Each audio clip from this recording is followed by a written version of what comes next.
बिस्मिल्लाहिर्रहमानिर्रहीम। अस्सलाम वालेकुम viewers and welcome back to my channel. कैसे हैं आप सब लोग? उम्मीद है खैरियत से होंगे। मैं भी अल्लाह ताला के फजल करम से ठीक हूँ। आज हम बनाने जा रहे हैं भिंडी गोश्त। आप अक्सर घर में बनाते रहते होंगे, ज़ाहिर है अच्छा ही बनाते होंगे, लेकिन आज हम जो बनाएंगे वो बहुत ही मज़े का होगा। बहुत ही डिफरेंट तरीके से हम इसे रेडी करेंगे। मसालेदार भिंडी हम ग्रेवी के साथ बनाएंगे। थोड़ा सा हम इसका शोरबा बनाएंगे जो बहुत ही मज़े का लगता है। बहुत ही अलग किस्म का सालन है। तो चलते हैं हम इसे बनाना स्टार्ट कर लेते हैं। सबसे पहले मेरे पास यहाँ पर चिकन है, हाफ़ केजी है मेरे पास। इसके बाद हमारे पास बहुत कम मसाले से हम इसे बनाएंगे, तो 1 चम्मच भरकर सूखा धनिया पाउडर है, 1 चम्मच मेरे पास सुर्ख मिर्च का पाउडर है, आधा चम्मच मेरे पास हल्दी पाउडर है, हस्बे ज़ायका मेरे पास नमक और गरम मसाला है 1 चम्मच। इसके बाद हमारे पास 4 अदद हरी मिर्चें हैं जो हम इसके अंदर डालेंगे। हमारे पास भिंडी है, आधा किलो ली थी मैंने, और इसमें से जो नरम भिंडी होती है छोटे साइज़ की वो निकाली है, तो इतनी सी निकली है। 2 अदद टमाटर और 1 अदद प्याज है मेरे पास। अदरक और लहसुन का पेस्ट है 1 चम्मच के करीब। इसके बाद 1 प्याली हमारे पास दही की है जो इसके अंदर जाएगी। स्किप मत कीजिएगा, पूरी वीडियो को लास्ट तक देखिएगा कि हम किस तरह से इस सालन को बनाते हैं। 1 पाव मैंने घी लिया है और इसके अंदर प्याज ऐड कर दिया और इन्हें फ्राई करना शुरू कर दिया है। आप चाहें तो आप कुकिंग ऑयल भी ले सकते हैं, बट घी से टेस्ट बहुत मज़े का बनता है।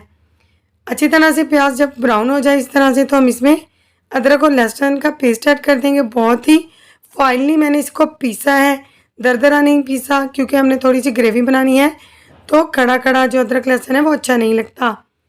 अब हम इस स्टेज पर इसके अंदर चिकन को शिफ्ट कर देंगे। चिकन को भी अदरक और लहसुन के साथ अच्छी तरह से भून लेंगे। अच्छी तरह से हमें इसे फ्राई कर लेना है ताकि इसकी जो स्मेल है वो ख़त्म हो जाए और एक प्यारी सी खुशबू आना शुरू हो जाए। अब हम इसके अंदर नमक ऐड करेंगे और इसके बाद इसके अंदर हम टमाटर ऐड कर देंगे। अच्छी तरह से टमाटरों को चम्मच की मदद से मिक्स कर लेंगे और इसके बाद हम इसमें मिर्चें और हल्दी ऐड कर देंगे। आप अपने टेस्ट के हिसाब से मिर्च को कम या ज़्यादा कर सकते हैं, स्पाइसी कर सकते हैं या कम कर सकते हैं। बहुत ही मज़े का बनेगा, बहुत ही टेस्टी और लाजवाब होगा। ज़रूर ट्राई कीजिएगा, अपना फीडबैक मुझसे शेयर कीजिएगा। हल्का सा मैंने इसके अंदर पानी डाला है ताकि हमारा जो चिकन है वो अच्छी तरह से टेंडर हो जाए। अब हम इसमें दही ऐड करेंगे और दही में इसको अच्छी तरह से भून लेंगे और इसके पानी में इसे पकने देंगे ताकि गोश्त का जो कच्चापन है वो निकल जाए। सूखा धनिया ऐड कर दिया है मैंने, इससे खुशबू बहुत ज़बरदस्त आती है। मसालेदार भिंडी है, शोरबे वाली, जो बहुत ही मज़े की बनती है। अब हमने इसके अंदर 3 से 4 हरी मिर्चें ऐड कर दी हैं। लुक वाइज ये इतनी ज़बरदस्त और मज़े की लगती है, खाने में इससे भी ज़्यादा डिलीशियस लगती है। जब हमारा गोश्त अच्छी तरह से भुन जाएगा तो हम इसके अंदर भिंडी ऐड कर देंगे और हल्के हाथों इसका चम्मच चलाएंगे। ज़्यादा तेज़ से चम्मच नहीं चलाना, वरना हमारी भिंडी जो है वो घुल सकती है। अगर आपको मेरी वीडियो पसंद आए तो मेरी वीडियो को लाइक करें, चैनल पर नहीं है तो सब्सक्राइब करें, साथ दिए गए बेल आइकन को प्रेस करें ताकि मेरी नई वीडियो का नोटिफिकेशन आपको मिल सके।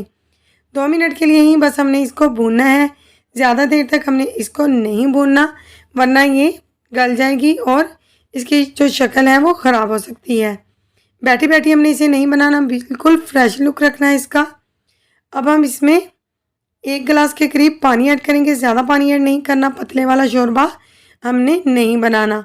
थोड़ा सा हिलाएंगे, इसके पकने का वेट करेंगे और 2 मिनट के लिए हम इसे स्टीम देंगे। गरम मसाला ऐड कर दिया है मैंने इसके अंदर। सिर्फ 2 मिनट के लिए हमने इसको स्टीम देना है और हमारी नरम सी भिंडी रेडी हो जाएगी। बहुत मज़ेदार और ज़बरदस्त रेसिपी मैंने आपके साथ शेयर की है। इसे ज़रूर ट्राई कीजिएगा, अपना फीडबैक मुझसे शेयर कीजिएगा ताकि मैं आपके लिए इस तरह की मज़े की रेसिपीज़ लेकर आती रहूँ। मिलते हैं इंशाल्लाह ताला किसी यूनिक सी मज़े की रेसिपी के साथ। दुआ में याद रखिएगा। Thanks for watching. अल्लाह हाफिज़।